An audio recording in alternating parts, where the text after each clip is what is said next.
So someone came up to us last night, Lisa and I, and asked, how come you're not covering Colorado more? Although we did. But the actual answer is because there's nothing to cover. It wasn't legal, it wasn't just, and it will be overturned in the Supreme Court, but the Supreme Court is now where we turn our attention. Biden did what? Instructions now received as to how to drop all Trump cases. So again, this story isn't about the Colorado Supreme Court, even though we're going to circle back to that later. Exclusive video over at Restricted, go a little bit deeper. No, this is the story today. Supreme Court will consider fast-tracking Trump appeal in D.C. trial. You remember Jack Smith asking for that? Trump fighting it back, saying Supreme Court should decline to fast-track it, but neither of them needs to say a word.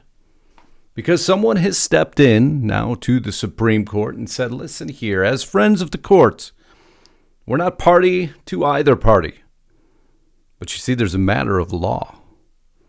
A matter of law that changes literally everything. The question presented, whether private citizen Jack Smith lacks authority to represent the United States, which jurisdictional requirement must exist at all stages of litigation and which cannot be waived.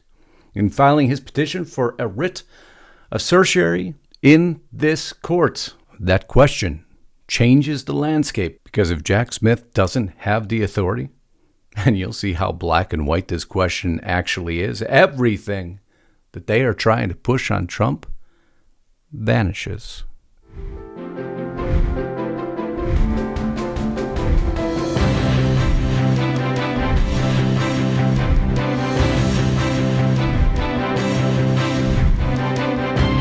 Now, my friends, before we get started, I need a huge favor. It's an easy favor, I promise. Take you 2 seconds. Make sure you are subscribed to Lisa's channel. Look below.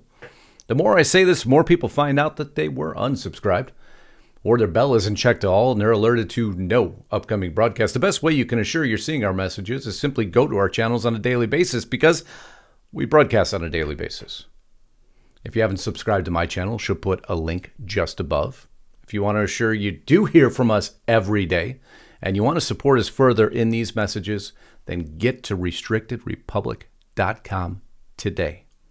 We have a very special video for you coming up, on top of another special video, on top of another special video. This is what happens on a weekly basis for us, day after day. It's what we do day in and day out. Videos like this one coming up today. Lincoln and Trump, beware what comes next. Not since Abraham Lincoln has this happened. Now you want to hear more about that whole decision out in Colorado. We're going to take a whole different spin on it. To enjoy it, you get 14 days for free. So you actually get to enjoy it for free by simply subscribing.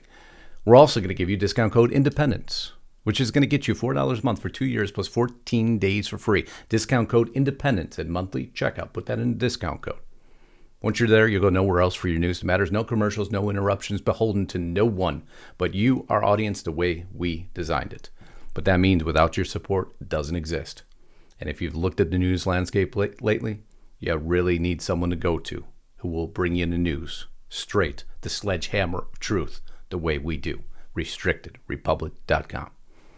So let's move forward into this case now before the Supreme Court. As friends of the court, as you see down below, what was filed? It starts here. It's actually rather simple to understand. Now let's hope the Supreme Court follows suit, because if they do, well, Trump, he's off the hook, at least as it relates to Jack Smith and this ongoing lawfare that we're watching. This court should reject Mr. Smith's request for certiorari before judgment for the simple reason that he lacks authority to ask for it. Nor does he have authority to conduct the underlying prosecution.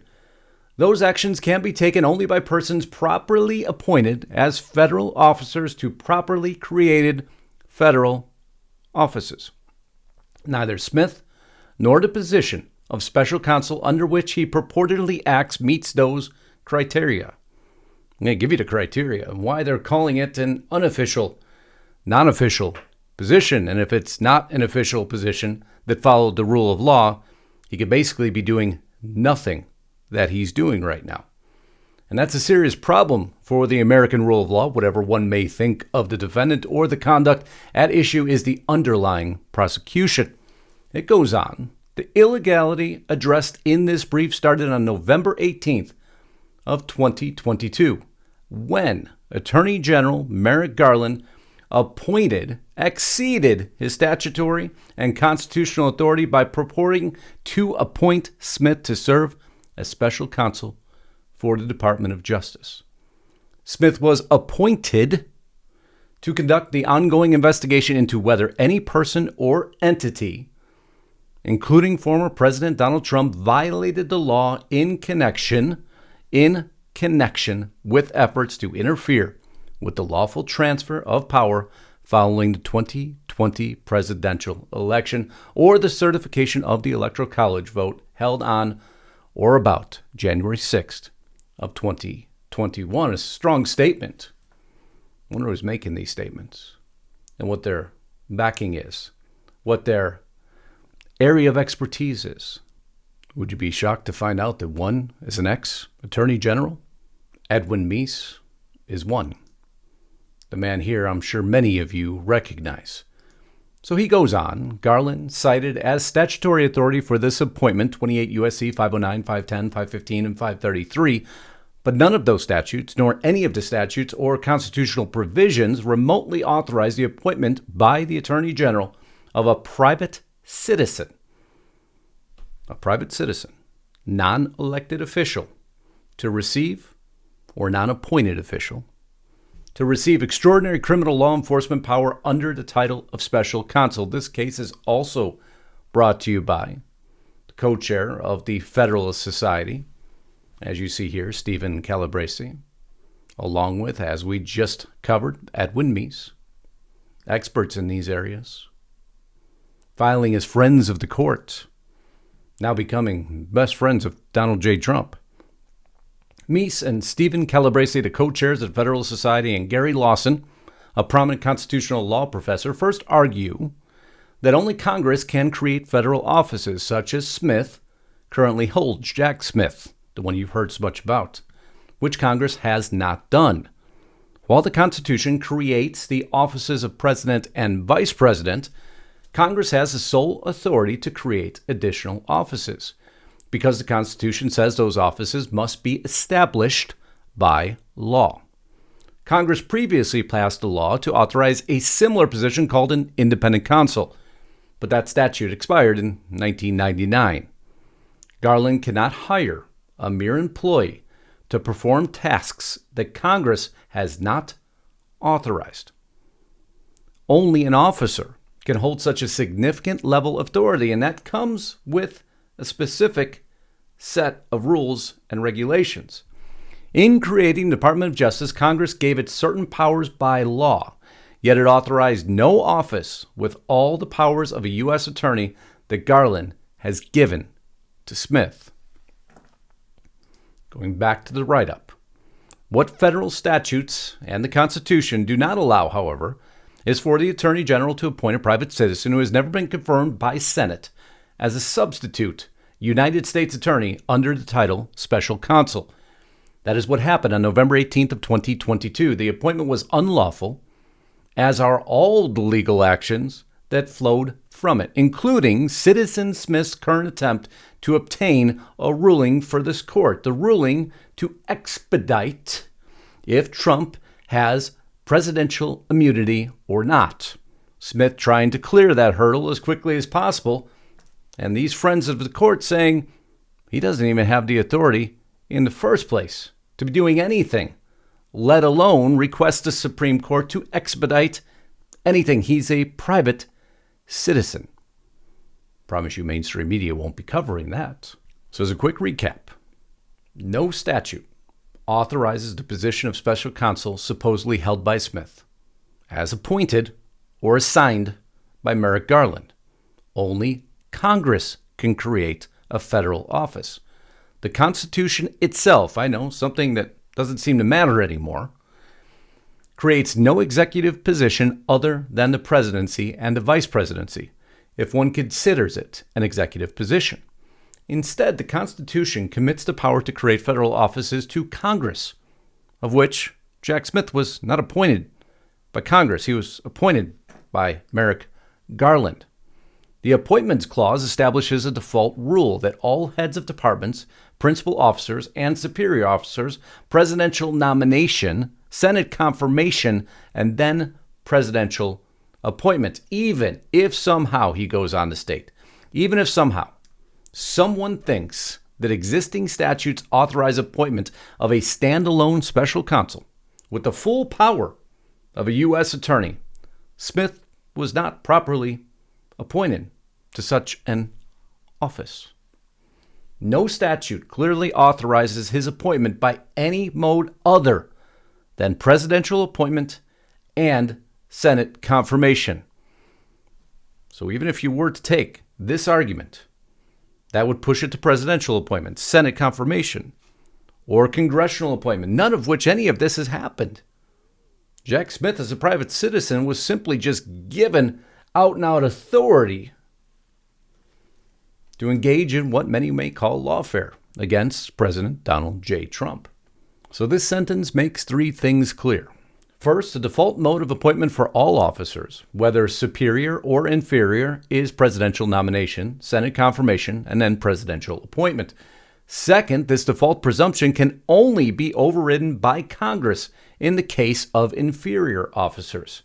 Third, even if in the case of inferior officers, Congress must speak clearly to authorize a permissible mode of appointment. Again, none of which happened. And now the argument of inferior versus superior officer. It is unclear why the Congress chose to give inferior officer appointment power to the aforementioned secretaries, but not the Attorney General. It may be because of the unique threat that an unwise Attorney General could pose to civil liberties, the separation of power, and federalism. But this court need not divine congressional reasons for making different policy choices because the relevant statutes are unambiguous. I love that statement. Love how they wrote this up. Either way, if he's an officer, Smith is a superior officer. He has no superior supervising or directing him as required by Edmund or Free Enterprise Fund versus Public Company Accounting Oversight Board. Attorney General does not supervise or direct him. And we heard the Attorney General Merrick Garland state that himself. He's a special counsel. He can do what he needs to do. Well, by stating that, again, he's tripped on the law itself. And Smith has, without the participation of Solicitor General, filed a petition in this court on behalf of the United States. He is prosecuting a former president, the first time that has happened in our nation's history. Smith is purporting to exercise at least as much power as a U.S. attorney, and arguably more. That is the hallmark of a superior officer who must be appointed as such by the president, confirmed by the Senate, and then ultimately appointed by the president themselves, of which we know this is not how Jack Smith gained his power and authority. The absence of such an appointment means that Smith lacks authority to seek certiorari on behalf of the United States, and that is a powerful, sufficient reason to deny his petition. Not clothed in the authority of the federal government, Smith is a modern example of the naked emperor. Improperly appointed, he has no more authority. And I love this statement. He has no more authority to represent the United States in court than Bryce Harper, Taylor Swift, or Jeff Bezos. The fact is sufficient to sink Smith's petition, and the court should deny review. We express no views on the merits issues addressed in Smith's unauthorized petition. It is all because of improper appointment, non-existent appointment, null and void. And although that this is focused simply on saying the Supreme Court should refuse Smith's petition for the High Court to take the case, its argument would mean, and if accepted by the Supreme Court, that lower federal courts would have to dismiss and should dismiss all of Smith's prosecutions because he was never legally appointed, including all of his pending charges against Trump. The Supreme Court has been handed instructions on how to remove all litigations involving Jack Smith and his prosecutions of Donald J. Trump. A more powerful message I can't deliver. It's that black and white. It should be that easy. Now we will see what the Supreme Court decides. It's an interesting argument, folks. It changes everything. It would be a Trump triumph overall. I can't thank you all enough for being here today, joining us. You mean the world to us. Do this again if you want to support these ongoing messages. You like how we deliver. You like what we're delivering, the means of supporting us. Please get to restrictedrepublic.com today. Use discount code INDEPENDENCE because we're about to start doing a whole lot more. Even creating new channels where we're just going to sit around our dinner table. We're going to have a conversation, just like you do with your friends and your family, to talk about the issues of the day, to start doing more podcasts. But, of course, that all comes with effort. That comes with work, and that needs a little bit more support. And if you can do that for us by going to restrictedrepublic.com today, it would mean the absolute world to us. Until next time, Godspeed and God bless. Justice Knight, signing out.